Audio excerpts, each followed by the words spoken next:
Hello, everyone, and welcome to the Badgerland Birding Podcast. Today, I have a special guest with me, Nathaniel Wegner, who, if you've been watching our videos for some time, have probably seen. And he is usually known as Checklist Man, but I see you did a rebrand today as Sedren Guy. Hmm. Hey, that's what you guys called me last time, so I had to rebrand. I don't remember calling you that. Maybe it was Derek. It probably was there, but I see you representing the Badgerland Birding shirt, which looks very good. And that, Yeah, what would you call that color? In deep blue, navy. like a navy. Yeah, It's good though. It something looks like good. I decided to represent your team today and go with the my Baltimore favorite Ravens shirt. team. Yep. Nice. Perhaps at some point the heartbreak in the playoffs will not happen anymore. Next year's our year. That's what they say every year, and then you'll get like the one seed or the two seed and then lose. Um, but if anybody, like I said, has been watching for a while, you probably recognize Nathaniel. This is the first time on the podcast, if I'm not mistaken, though, correct? It is. So he's been on a lot of adventures with us. He was there in New Jersey. He's been down in Texas where he always gets sick and then can't participate in most of the activities. On a lot of Wisconsin birding adventures. How's it been going, Nathaniel? How's the spring been treating you? It's been a very quiet spring for me. I've just been working and working, so I haven't really felt that it's spring yet this spring, but That's really depressing. it is kind of. Have you I been mean, able to I've get still out at gotten all? a little bit here and there. I was able to get my lifer rough when it was seen in the fields in Franklin. So that was like my nemesis bird. So at least I was able to get out and get that. So what are you going to do going forward if you have to work so often that you can no longer bird? What is your life? I'll just have to bird from the Burlington parking lot. You can get like three species. You can probably get ring-billed gull, pigeon, maybe Killdeer. new species, house sparrow maybe. Oh, we have house sparrows in the building. Oh, perfect. You don't even have to leave the building to get house sparrow. That's even Exactly. better. So what have you been wanting to do, or I guess I should say, what are you looking to do the rest of the year in terms of birding? Like, are you getting back on the bandwagon? Mm. I mean, I'm gonna try. It's hard with work. Um, but yeah, I'm gonna attempt to do as much as I can. Probably go on a few trips. We'll I was see. gonna say, do you have any trips scheduled? Like, you going out of the state at all? Nathaniel's a big Wisconsin birding guy. Never has been able to drive a car, so he's got his local kind of areas that he haunts and finds rare stuff. On his list of claim to fame, tufted duck was one that you found. You found a eared grebe. When we were together when you found the eared grebe, but Yeah. that was pretty rare for the time of the year. Anything else that we can list as your accomplishments? Mm, I think it was what, second county record black-throated gray warbler. Okay. No. Um, So very accomplished. Can't drive. Really limits his ability to do anything, but is a fairly accomplished birder. Sorry, now back to what you're saying. Trips. barely accomplished in birding, not accomplished elsewhere in life. Dude, when you just gonna get the license? It's gonna happen. Hopefully this year. It That's what I doesn't said just last happen. year. It's not But like, eventually they just are like, well, you've exceeded the limited amount of times, we're just gonna give you one. Like you don't just graduate out of needing to go get one. hey, you do graduate out of needing to take the classes though, Do which you I did. actually? Yeah, you do. Is this what you've Because been waiting for?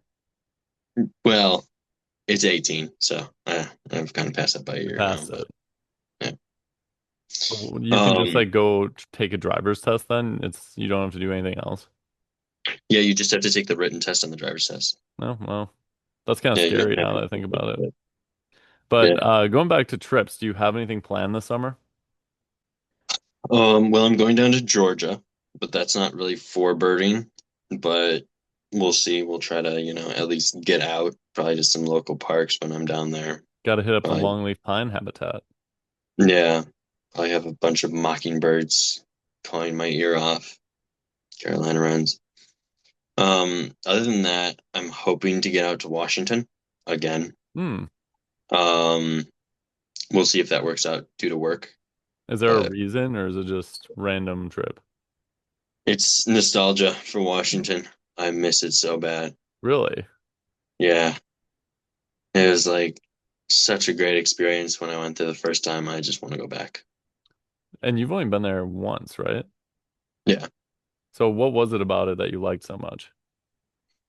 I mean, that was when I did the pelagic out in Westport. So that was one of like the key experiences out there, but the scenery is just amazing, you know. It's like when you see a bird here, it's kind of like the bird is the focal point. When you see a bird in Washington, it's like the bird's amazing, but you look anywhere else, and that's also like equally as amazing almost. I feel like it's just a totally different vibe out there Yeah. because I've been Washington, Oregon, California, so pretty much all the Pacific Northwest. Didn't spend too much time Mhm. in Washington, but we did do a pelagic out there as well. But there's just the trees are different, the landscape is different. It's still to me, and I don't know if it's just because growing up in the Midwest, you hear about westward expansion and you still kind of have that idea, the rosy idea of moving west. Everything west is Mhm. is new and adventurous, but I feel this kind of spirit of like, wow, we made it to the west. This Right. is as far as you can go on this continent. There's something about that that is interesting to me that you feel. Yeah. And it's interesting because the route that I took out to Washington the first time because we drove was a similar kind of route that Lewis and Clark took. So it did kind of give that vibe of like following their westward expansion. Just it was interesting to think back to the history of that. And it does feel like a lot more remote out there, like Yeah, it does, and it also at the same time doesn't, because obviously California, yeah, a huge population, right, but it California for feels sure. like everybody out there. Someone described it to me this way once, is people just wander, people that don't have Hmm. anywhere to go and are kind of trying to find themselves wander, and they just run Yeah. out of places to wander, so they end up in places like Oregon, California. So there's a lot of people that go out there for not a particular reason, kind of aimless, and then Mhm. they're just there skiing and snowboarding and working at coffee Right. shops and hiking and stuff like that. And they So, find themselves in the Olympics somehow and snowboarding. no, it's something more random like curling. Like Isn't Wisconsin known for curling? it is actually, yeah, there's a curling Oh, club out. I think it's only 30 minutes away from where I live actually, and I think the Olympic team practiced there, I believe. interesting. Yeah. So you can just find yourself moving around the country and stumbling into Winter Olympic sports, I guess. Hmm. Is there any bird that you really want to see out in Washington Very thrush. I still have not gotten a very thrush in general? in general at all. And Interesting. there's been ones here multiple times, and I've just never gone to see it. Because that's when I was obsessed with just staying in the county, which is like top 10 life regrets. But there was one in Ozaukee County, and I never went to see it just because it wasn't Milwaukee. I had no urge to see that at that time. Yeah, there was actually one in Waukesha County that I saw once too. When was that? Was it Retzer? No, well, there was one that was reported at Red Star that I don't know if it Mm. was actually very thrush because there's no evidence of that. But there was Right. one that was reported at someone's house, which was legit. And we went there and it showed up for a little bit.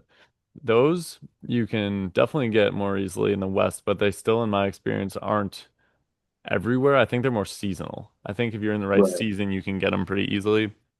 I've had them out They're there a more few common times. in winter, I think, because they come down from the mountains. I But if you think that make you're it right. up to the elevation that they like breed at, you can still like hear them or see them. But you have to be like in the mountains, basically. Yes, I was in Oregon in the fall, and if you just Mhm. kind of went around to the sort of mountainous areas, you could hear them and see them, and they make a really weird, high-pitched kind of bugly call. It almost reminded me of an elk when I heard it, like a Hmm. little mini elk noise. Interesting. Yeah. What's goofy about all those places in the West is that the migration is different. So there you will have birds going up and down north to south, but you'll have birds going up and down elevations. So if you want to Hmm. get Clark's nutcracker, Williamson's sapsucker, varied thrushes, you go when it's winter time and the food up in the mountaintops is few and far between, so they're forced to move down basically. Right. Because yeah, I remember when we got the Clark's Nutcracker out there, it was way high up. It was Glacier and Mount Rainier, I think it was. So it was like 6,000 feet elevation that we had to go in order to see a Clark's, and that was in summer. Yeah, which is weird because I bet for you there was snow up there still. Yeah. Yeah, I Yeah. remember one of the most fascinating experiences in California was we had to go up in the mountains too, but they had so Mhm. much snow, and this was like June, I think.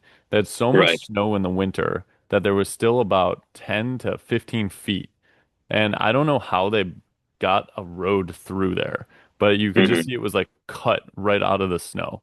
Like this big 10-foot, 15-foot layer of snow with just a tunnel basically through it. And you're walking, and you just have snow on either side, just way higher than you are. And you're having to try to navigate this road and look for birds in the treetops up there. Yeah, that is weird. And it's weird coming from Wisconsin, which is kind of known as a snowy state, and going somewhere where like, wow, that's more snow than us. And that's true. Yeah, and it's there most of the year as well, which is Yeah, kind of wild. yeah. Because I remember, I think it's Mount Rainier has one of the roads does not open until like June for that reason. All the way through May, it's like Hmm. closed off. Yeah, because I think it's just literally impassable. Yeah, So I think it takes the snow crews so long to just clear it even. it's got to be kind of a thankless task because you probably clear it and then it's open for a month or two and then it probably gets shut And down then again snow with again, more snow. right? And you see kind of the glacial type melts too. So you'll just Hmm. have these rivers that run on the road or the side of the road as the snow melts, which is really interesting.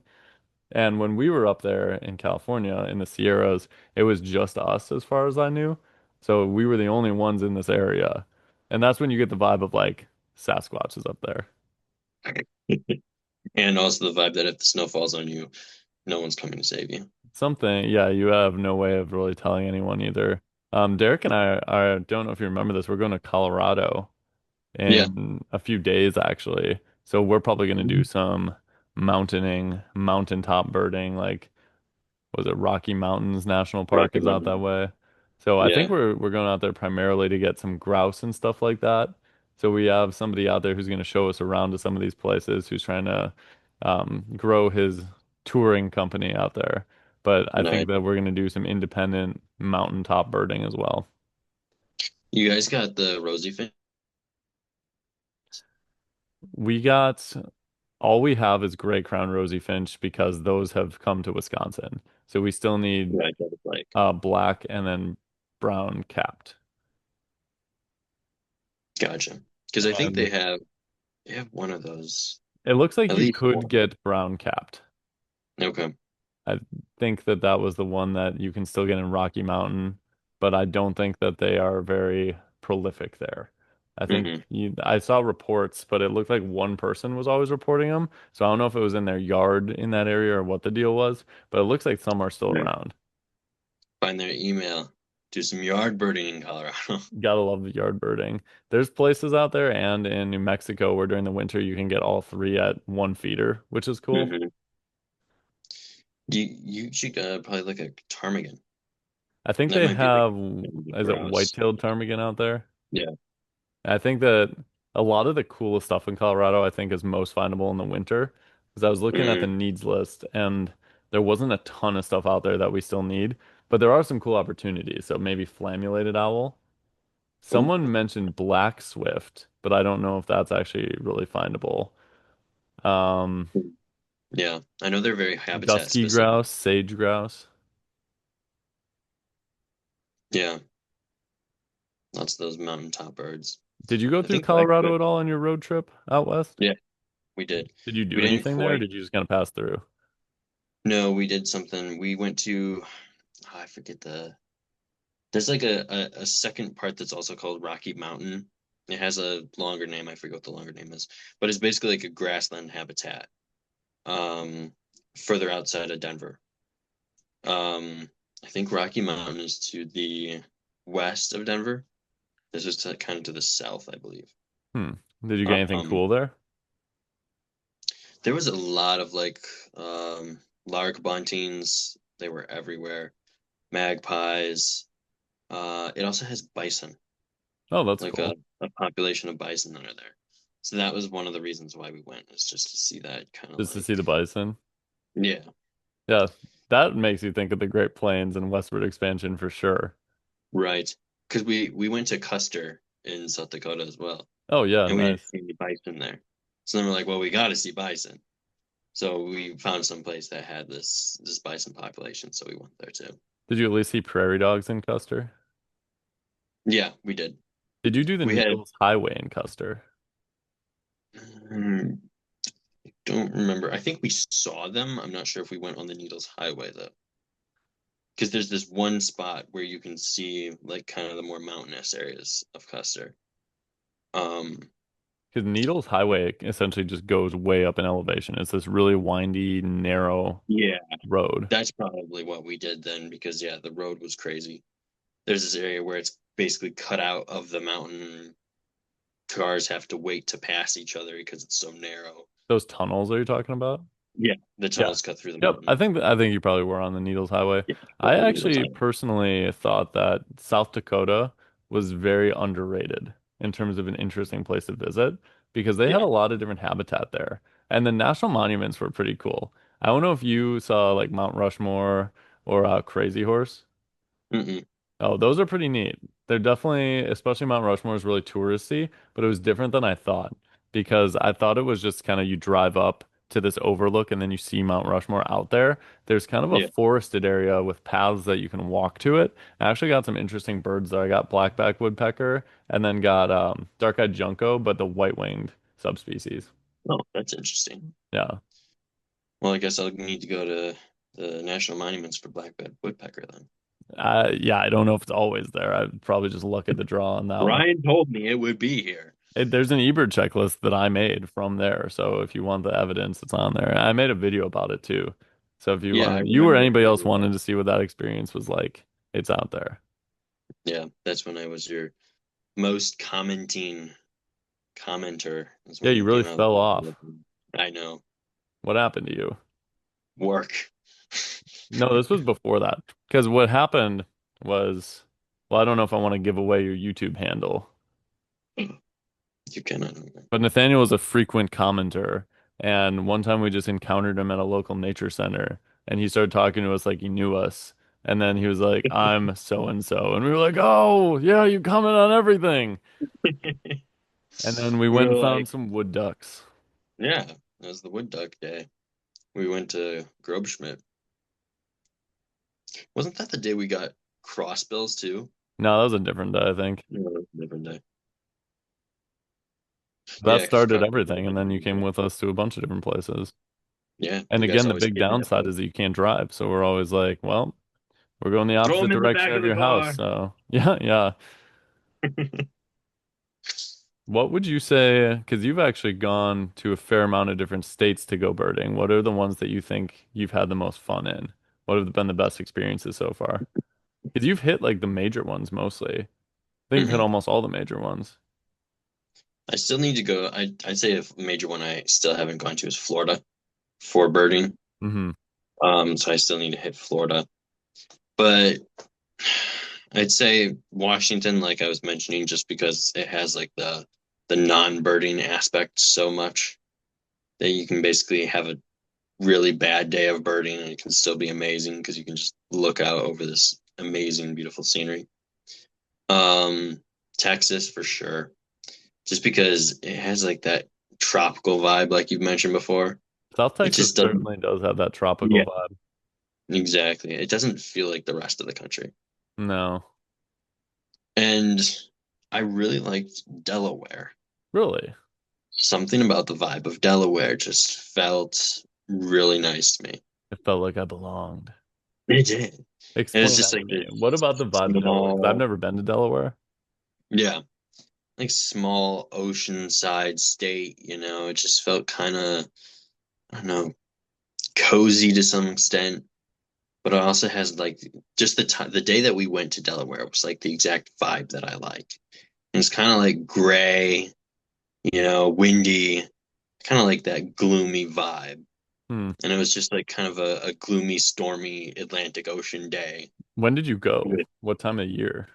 it was very late February. Oh, really? So the things we were looking for was like gannets, and there was just hundreds of gannets out there. You'd see like one or two, you know, flying past the shore, but then you got the scope out and you looked way out to like where the, you know, ships were going past and stuff, and you just see lines of like hundreds of them flying. It was pretty cool. And then That's we got cool. razor bills too. Nice. Yeah, that's So awesome. it's my yeah, my lifer Gannets and razor bills really made, I guess, Delaware memorable to me. We got a similar kind of Gannet experience when we were in Florida because a lot of times when you're on the coast, it depends where you are, I think, because I was in South Carolina and I wanted to find Gannets, and the people there said that you never see them close to shore unless they're really, really sick. But when we were in Mhm. Florida, we had a point that we saw a lot of reports from, and I was wondering if you kind of had to wait all day and basically do an ocean watch to get some of them. But when we got there, pretty much immediately, you just see them, relatively close in. You didn't even really need a scope or binoculars to tell that they were gannets. But just going Mhm. back and forth from the ocean, seeing them dive, it was a pretty cool experience. Right. Yeah, because I think the winds also help too. Um, but the place that I was at, it sounds like probably the place that you guys were at too, is like kind of a point jutting out into the ocean. This was just like So a it's beach. So this was just just a beach. Actually, I'd have to look at a map to see. The beach looked flat from where we were, but it is entirely Mhm. possible that it was kind of on a little peninsula or a point or something. Right. So yeah, I was just thinking that that helped at least in Delaware. They kind of, I guess, here we call it a migrant trap, but there it's not. They're not really. I guess it's not really a migrant trap. It's just closer out to ocean where they'd be. Um, but yeah, that was a really cool experience. We had this similar experience, Derek and I, in North Carolina, because there's piers, really long piers that you can just walk out into the ocean, and yeah, you don't even need bins to tell that there's gannets out there. hmm Let's talk about the North Carolina experience because you always, Derek says, have to pay something when you go on a pelagic. You have to sacrifice something to the ocean because you Uh-huh. constantly lose something every time you go on a pelagic. Yeah. So when I went on my first pelagic, I lost my camera lens cap. A small So price to then, pay. no, a small price. After that experience, I got another one with a tether to the camera so that that would never happen again. Smart move. Um, Can't get fooled twice. exactly. I should have done the same with my glasses, apparently, because in North Carolina, it was extremely windy when we were going out from the starting point, and it blew my glasses right off my face. And they have the little openings basically in the guardrails, and it just hit the floor, went right out one of those openings into the ocean. You just hear this plunk, and people are like, "Oh, what was that?" I'm like, "My glasses, I can't see anymore. I see though that you got more. So, Sunglasses. oh, those are just sunglasses. Are you They're, doing the they're just contacts now? they're just to keep my hair up." No, I haven't gotten new Are glasses. you It's serious? like Can you even see? I can. It's just not great. So if I'm like squinting, Is this that's why why. you haven't gone birding anywhere? You say it's work, but it's actually simply that you're blind. Oh no, I still go. I just I just am don't half find blind. anything. Yeah, I attempt. The other thing that I sacrifice to the ocean is my sanity, I guess, because I take way too much Bonine to try not to get sick, and then I'm like half delirious and fall asleep on pelagics.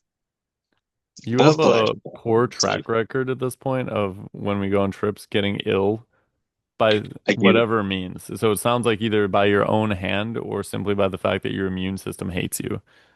Right.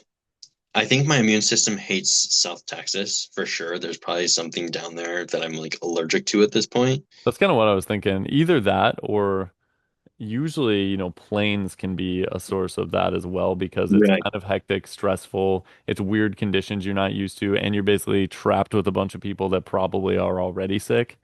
Yeah. So It's just weird. It's like I've went to New York, I've went to North Carolina now. Everywhere else I'm fine. And then I go to Texas each time, bam, instantly sick. Um, but well, the yeah, first time was COVID, right? the first time I did test positive for COVID, so So I mean I wouldn't that's think we that can't would be chalk that one something up to injury or problematic. I almost said can't chalk that one up to injury. I've been like watching too much basketball lately. Sports Can't videos. yeah, can't chalk that one up to illness. But the Yeah. this last time when we were well, Derek and I were guiding down there, you were just along for the ride and you were staying in our hotel. The first Right. day I think you were okay, and then all of a sudden like Mhm. you were just knocked out for most of the trip. Yeah. the second day, right when the field trips were starting, I got sick again. So I was going around in like the 100-degree Texas heat down there, feeling absolutely miserable. At the same time, trying to point out birds to people. It was an interesting experience. But it was kind of up and down because then you did get out in time for us to go to Mhm. the scenic wetlands, the Edinburgh scenic wetlands, which Right. was a really nice little experience for us. Yeah, that was really nice. But then you got more sick after that. Yeah. I was like, he's coming out of it. He came to the wetlands. I think he's going to be good now. And then you just stayed in the room the rest like 3 days. Yeah. Yeah, that was definitely a trip. Get your act together. I know, get my immune system together.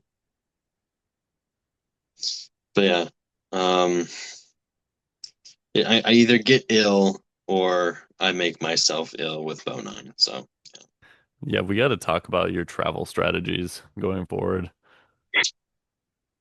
definitely. Is there any bird that you are really looking forward to seeing, either in the country or something that could travel into the state? Mm. Trying to think about what could travel into the state because at this point it's been so random, you know. I wouldn't have expected us to get like white wagtail last I'll year, say but in the state within reason. So something that you'd Mhm. still need that could show up here or regularly shows up here. You've probably gotten almost everything. But what about I've the gotten rest of the most of country? Is it. there anything that's kind of your holy grail that you're looking for? Hmm.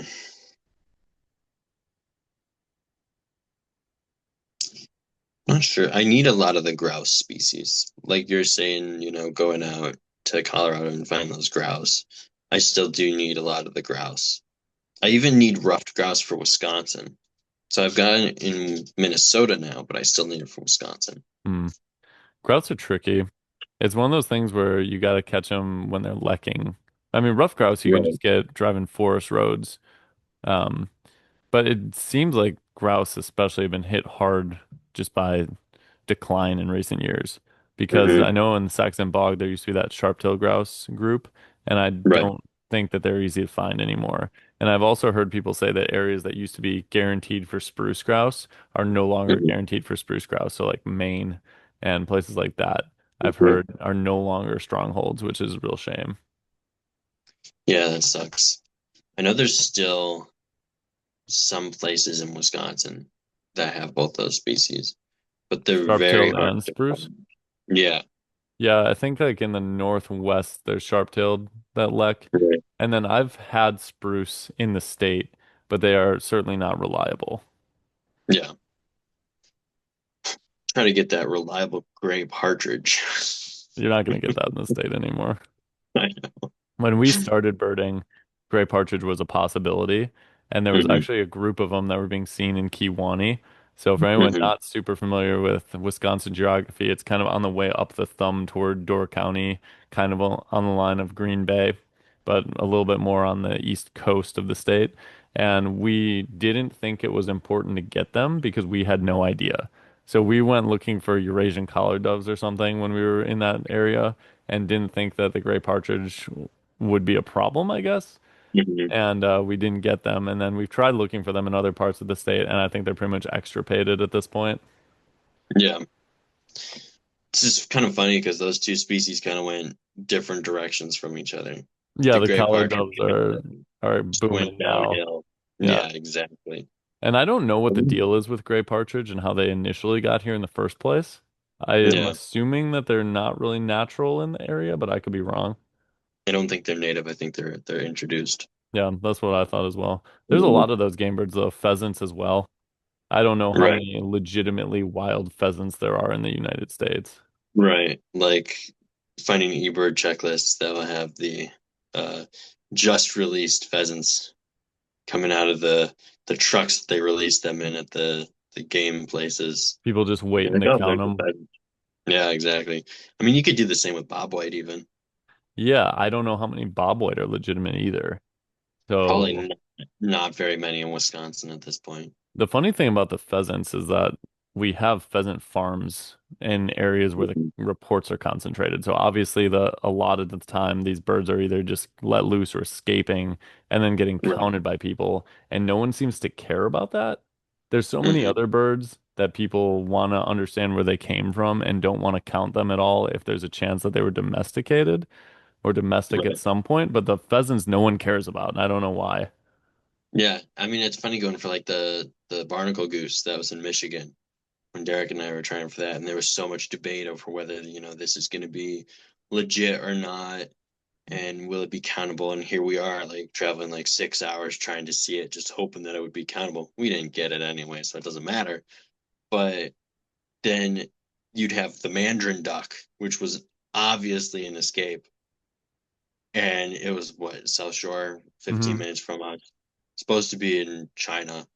But there's also like a duck farm, Hmm. like 10 minutes from where it showed up. Pretty easy to connect the dots that this was an escapee, and everyone wanted to count it. They're like, oh, this could be an escapee. I remember news articles were coming out about bird from Asia shows up in Yep. Milwaukee. And I'm thinking like, Rarest bird that anyone's ever seen in Wisconsin. It was kind of crazy, the amount of misinformation that news exactly. outlets put out there. And yeah, Yeah, people in the birding community here kept posting pictures of it, going, "This is the rarest bird I've ever seen. A miracle, it's here." And just no one right, understood. right. Like you might as well go to a zoo You and might as well. just take a I picture have I have a of hot like, take. I think that you should yeah. have two lists. You should have one Hmm. life list for naturalized birds only, or birds that are wild only. So kind of like how you do it now. I think you should Right. have a separate list that you can count birds in zoos and birds on farms and things like that because you technically saw the species. Hmm. If you go to a zoo and you see an ostrich, you have witnessed an ostrich with your own eyes. Right. So I think that you should Yeah. have two lists. You should have a separate one for just birds because there's stuff that you can see in zoos that you're never going to see in the wild. Guam Right. Like, kingfisher, the I was Milwaukee just County gonna Zoo say has one. You're Guam never going to see kingfisher. one of those in the wild. Exactly. Yeah, like zoos having so much to do with, I guess, the rehabilitation of entire species.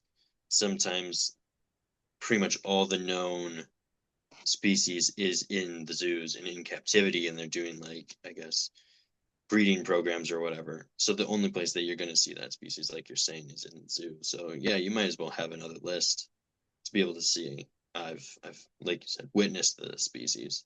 Yeah. So I think that that would be interesting. Obviously, I'm not saying that that should go on eBird and be something where it's getting into the records of Wisconsin had an ostrich, but I do think that there's some RBA, merit in being able to see it. ostrich, Milwaukee. Yeah, probably not an escapee. Probably flew here. Ship Yeah, assist, probably. actually. Somebody's going to say the penguins flew here. They could. They're evolving. Did you hear about that penguin that apparently swam some ridiculous distance and showed up as a vagrant somewhere? No, where was that? I don't know. Let me look it up real quick. There was a Probably like an penguin. island, Argentina or something. Penguin.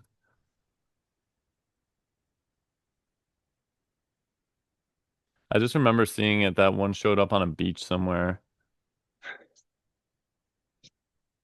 A penguin landed on a beach in Australia, about 2,100 miles from his native habitat in Antarctica. Emperor penguin found in Australia. So that's That's crazy. crazy. Yeah, If that actually did just make that journey on its own. Australia's lucky that one of the only places that you can actually get a vagrant penguin. There's funny pictures of it just on the beach looking with this expression as if to say, I'm here now. Now what? Kind of as if it was expecting a party to be there. I mean, there probably was a party within a few minutes. I'm sure the Australian birding paparazzi got there pretty quick. Probably. I don't know whatever happened to it, but I think that a lot of times when birds are that off course, there's something like an illness that makes Hmm. them do this. Because birds do have that natural GPS system with the magnetic forces of the earth in their head. And Right. you'd have to think that even for something like the white wagtail, to be that far off course, something had to go wrong. Hmm. Yeah, it's either usually they're ill or very, very young birds, which even it seems most young birds also have like this normal way of knowing because most of them follow the same pattern. So you still got to think that even when a young bird travels that far off course, that there's probably something off. I would be curious to, and we can never know this, of course, but to see the stats on how many of those birds actually migrate back out of their vagrant area and make it Mhm. back to where they belong or succeed in actually living life for a number of years after, or if it's just Mhm. vagrant birds are doomed. Right. I would assume most vagrant birds are at least doomed to stay in the area that they're vagrant in. Like that one I know that white-tailed may there's have moved been, on, but it didn't move back to Siberia. right. I know there's been multiple records of birds living for years in their vagrant areas. So that wouldn't surprise me. You know, if they're able to live life or even to their normal lifespan, I have no idea. But getting back to their where they're supposed to be or whatever, I doubt it. What's interesting too is that a lot of times birds that are, I'll call them light vagrants, they're, in the Hmm. same country they're supposed to be in, on the same continent, but not in their normal range, come back to the Hmm. same area year after year. So I remember there was a Chuck-Will's widow, which is a southern North American species in the U.S. So they live in the southern U.S. During their breeding months, would show up in southern Wisconsin for a number of years in a row. So that bird, even though it was out of its normal range for breeding and probably not having success breeding, kept coming back to the same area over and over and over for who knows what reason. Hmm. And then we have the I think it was Mississippi kites, right? I think we're at In the southern Wisconsin. southern edge of their breeding range, Hmm. or northern edge of their breeding range, rather. Northern, yeah. Yeah. Southern Wisconsin is northern edge of the breeding range. Okay, makes sense. Trying to think what other birds would be like that one then. Prairie warbler. We've had nesting up there. Mm-hmm. They don't quite belong.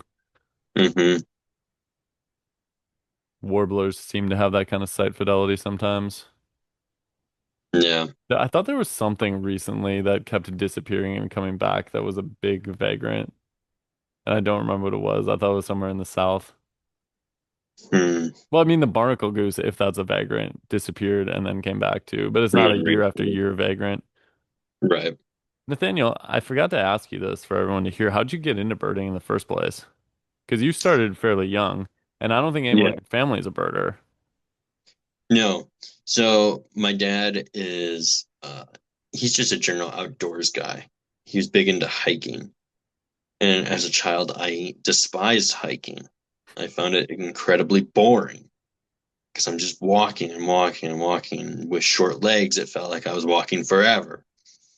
Um, so we went up to Green Bay one day for a concert, and then we went to Barkhausen Nature Preserve up there. And he's like, "Oh, do you just want to walk a little bit?" I'm like, "No, not really." No, as a matter of But fact, I do not. exactly.